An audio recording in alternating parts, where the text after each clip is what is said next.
We're going to talk about automation, tech stacks, the role of AI, and why this industry moves at the speed of trust or slower sometimes. Thank you for joining me for another episode of On the Clock and Off the Record. Each episode is brought to you by Atlas MedStaff, unapologetically human. Today's guest is someone who doesn't just know where the bodies in healthcare staffing tech are buried. He probably supervised the code when it was written before they were buried. Joel Wiersma is the Chief Information Officer of Atlas MedStaff. He's one of the sharpest, most forward-thinking minds in the business. He's spent years building systems, solving problems, and quietly shaping how thousands of travelers connect with opportunities all across the country. Joel Wiersma, you're on the clock and off the record. Are you ready? No. I do want to recognize that it is embarrassing we're wearing the same shirt today. And this was completely unplanned. But yeah, it's embarrassing we're wearing the same shirt. So you did shave, I did not for this. So I figured I'm going to let this grow a little bit, see what happens.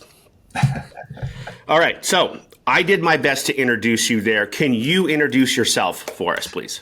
I'll give you a little bit of my background. So I actually started my career in accounting, which is an odd place to start, I think, for IT. I quickly moved into supporting those accounting systems, and that was sort of that transition into IT, is that I truly understood kind of the reason we needed those systems in place and all the intricacies of how they were being used. And so that really helped from an IT perspective. I always had the acumen, I guess, for IT systems and applications. So that sort of melded together in that way. I moved my way up at an organization into IT management, and then started the Bullhorn practice at Newberry Partners and built that up over the years. And now, the last year plus, I've been CIO at Atlas MedStaff. So that's kind of my background. Interesting piece of all of that. You implemented Bullhorn for us. How many years ago was that? Yeah, that was right before COVID, I guess, is when we were getting started. So I was going to say like 2019 seems. All right. Segment number 1 on the clock. I've got a couple of questions here for you. Okay. What's the one part of healthcare staffing that's way more complicated behind the scenes than maybe our travelers or other professionals in the industry might realize? Yes, you sort of hit on it in that we implemented Bullhorn at Atlas back in the day. And part of that was building out the pay package calculator, the deal sheet, we called it. That was a lot of work. And so I think the most complex piece is how much can we pay our travelers? And truly, as an agency, we want to maximize that pay that our travelers can get, especially with the stipends, the non-taxable versus taxable components. And that was a very long and tough project that was very rewarding in the end, of course, in terms of what we built out. So I think what we can pay the travelers is probably the most complex piece that the traveler probably doesn't quite understand. And then the other piece I would say is compliance, which sort of leads into that as well. It's so complex, all the different pieces that need to be done for that in all the different states, which then, of course, leads to additional costs that we have to factor into how much we can pay. So it's all cyclical in that way. Yeah, you're 100% right. Compliance is getting more and more complex every single day. How it's uploaded, how we keep that data safe is completely different than it was maybe even 5 years ago or 7 years ago or 10 years ago. So you're right. And all of that costs money. And all of that, we have one bill rate in the end. And it all comes from that. Yep, absolutely. Okay, so everyone's talking about automation. What do you think our industry automates well, and what do you think is still clunky as hell in our industry? Yeah, so I think where we're doing it well is sort of the non-human updates, if you will. So this assignment ends, then update this other component in the system, make them available, or lack of interaction with somebody, change the status to this. This happens in the system, then do that. Those sort of non-human type of updates. It's very good at that. That's kind of table stakes for automation. I think where it's clunky is really just reach out to travelers. I think that everybody is doing it at the speed of light. Everybody's using AI messages, AI generated messages, so they all seem very similar, I'm sure, to the travelers. And it's, yeah, I guess clunky is the word you used. I think that it is appropriate.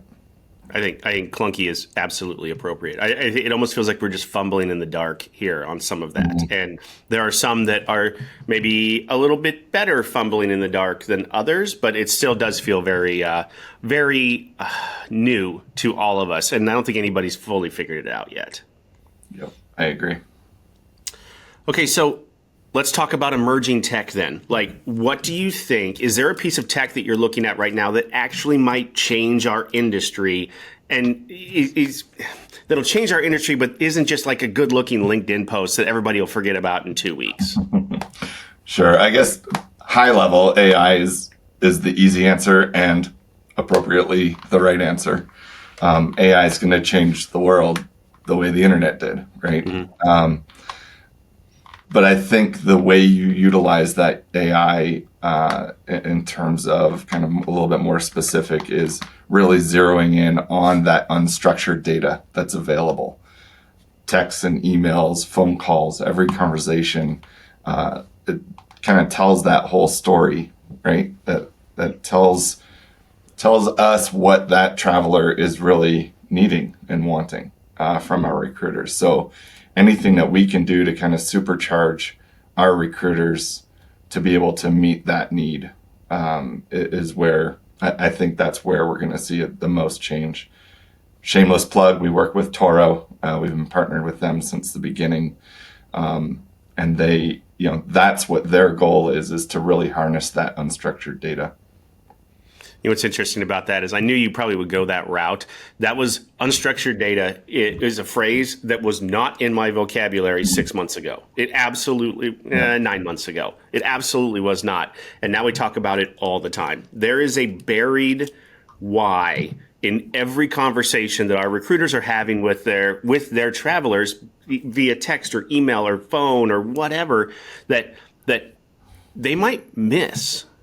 And when it keeps track and it can go back through and read all of that and give it back to them and say, look, dig deeper. This is exactly what they're asking for. It helps us get them to that contract, the best possible contract, quicker. Yeah, absolutely. You're spot on.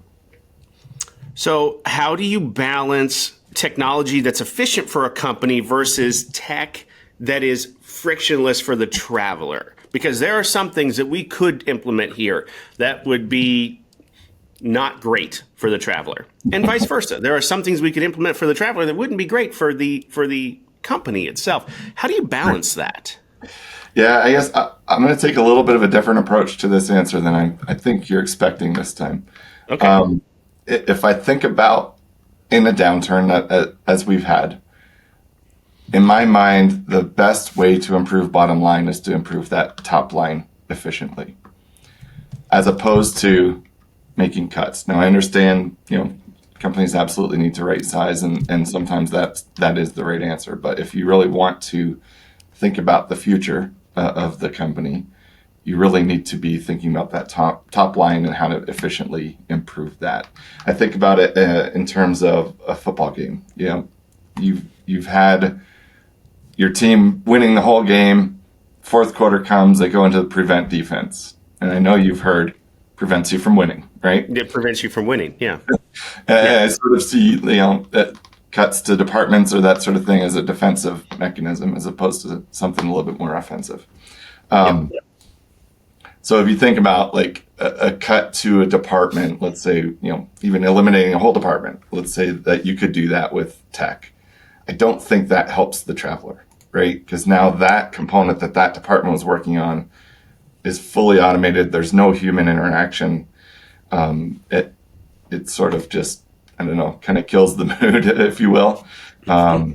And so what I try to focus on, I guess, is things that are going to, again, kind of supercharge our teams especially around the recruiters, who is that touch point with our travelers, really to be able to allow those recruiters to really impact how that traveler can feel about their interactions with us.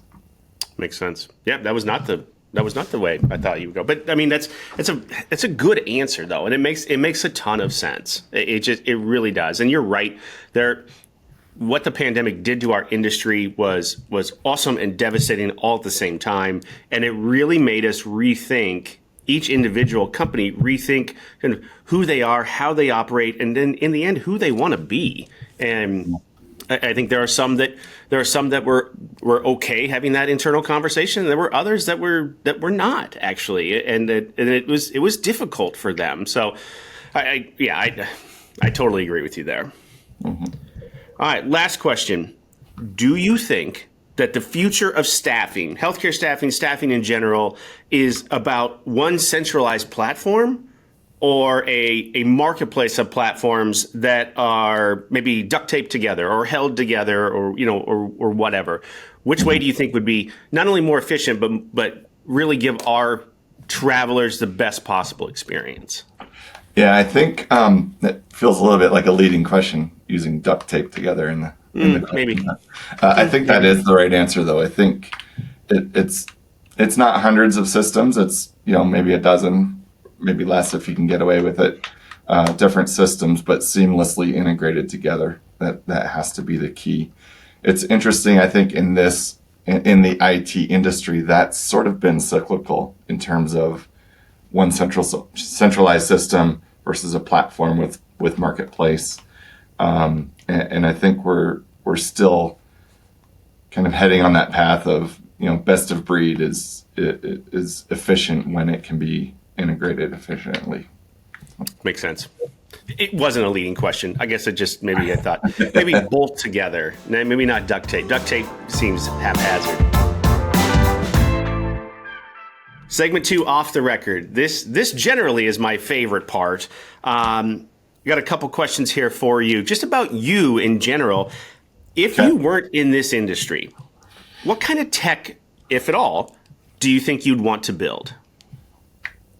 I think something I've been seeing more recently is wearable tech, where AI is built in. They're talking about glasses. If I could have it in my glasses, are you kidding me? Right. That can whisper to you. It'll whisper to you from the arm. Get out of here. Like as you're leaving a meeting, hey, don't forget this. Or I even heard it will say like, holy crap, there's a kid about to run out behind that car. Watch out. So anything like that can really help humans, live a better life. I think that would be pretty fun to work on. If I could, I've resisted wearing contacts my entire life, but if you gave me a contact that I could put in, that I could Star Trek swipe away, right? And it would all be right here as I'm reading off a piece of paper here with the questions. If I just had the questions right here and I could read the next question and it's all right here, like a little teleprompter or whatever, I'd do that. I'd do that in a heartbeat. Heads up display. Tony Stark had it. Why can't we? Why can't we? That's exactly. He was in the Illuminati, so I don't know. That might be too far away for us. There you go. All right. Next question. What's a mistake that you've made in your career that taught you more than any win ever could have taught you?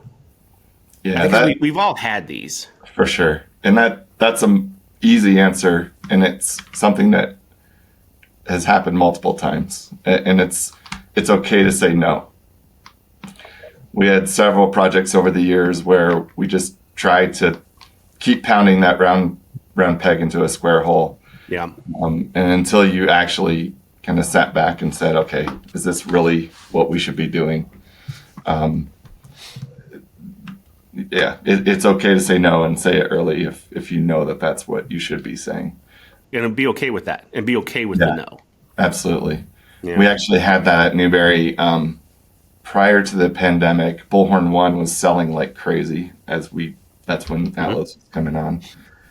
We were pretty much the only ones in the market that were able to implement it, and we were getting overwhelmed.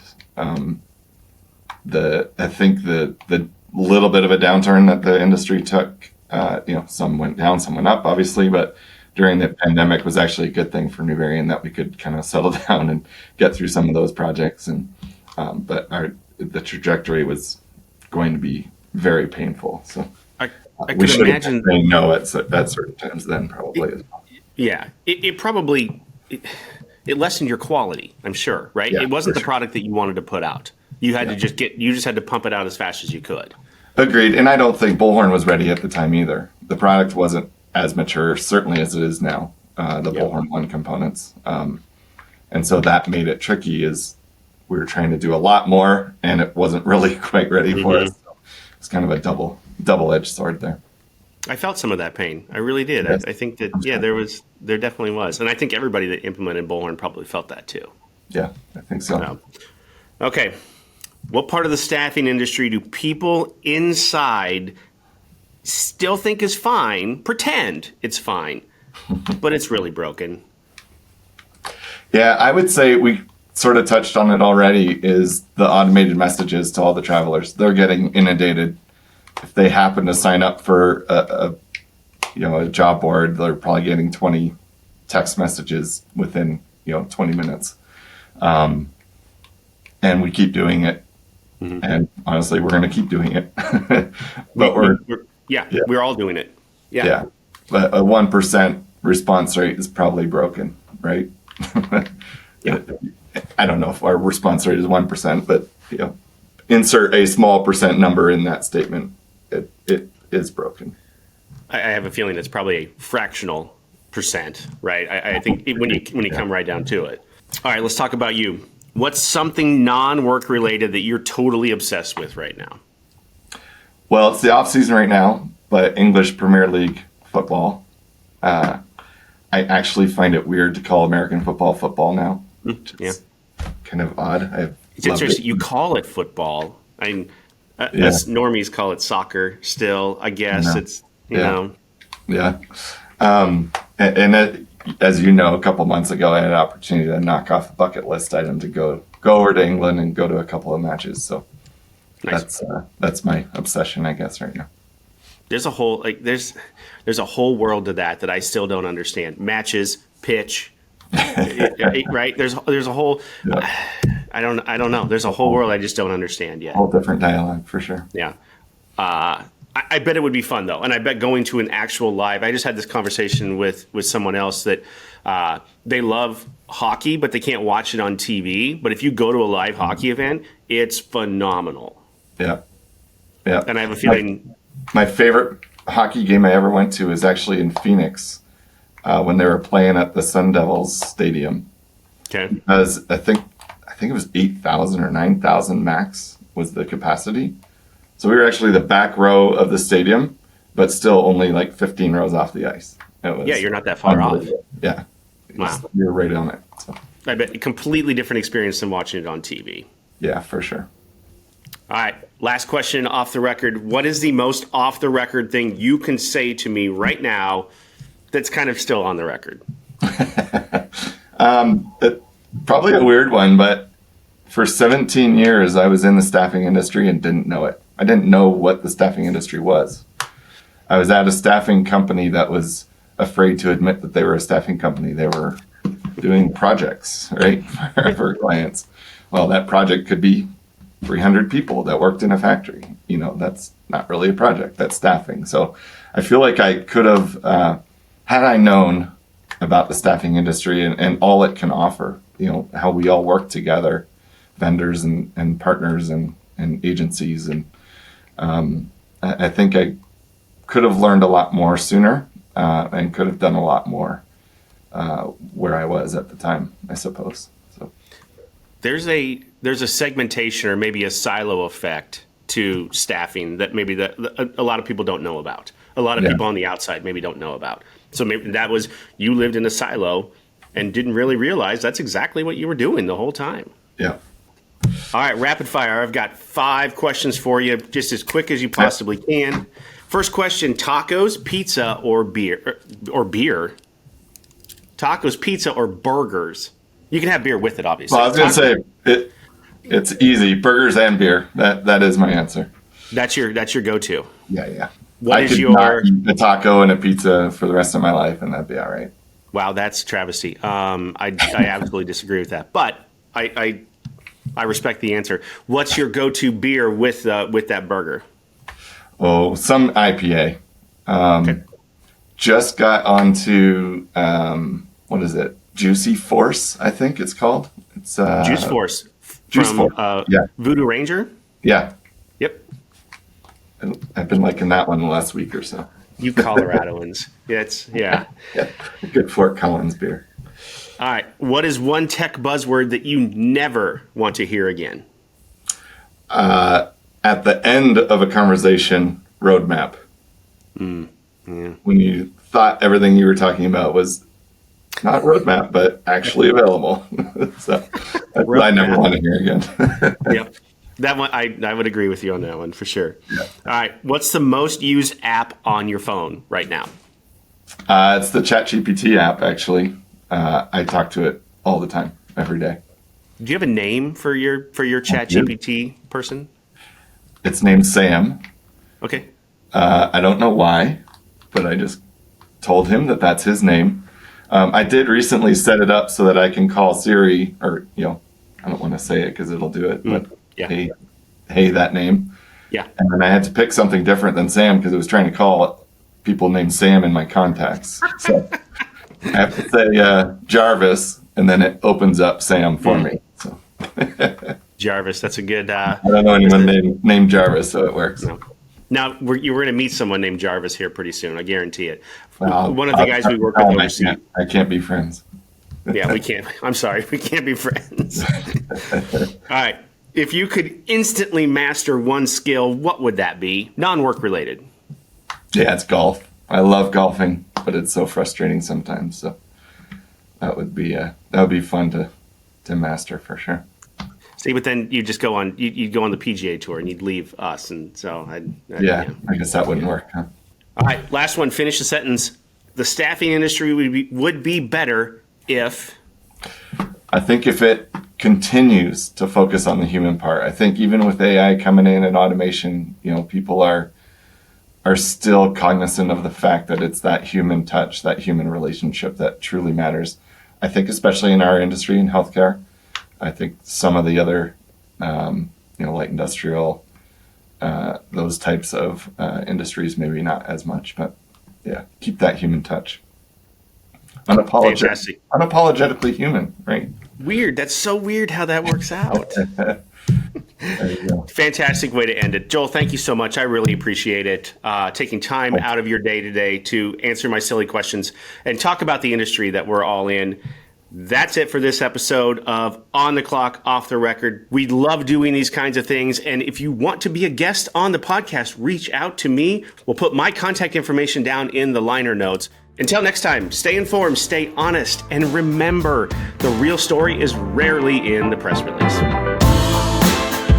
Join us for our next episode where we talk to another industry insider about the staffing world.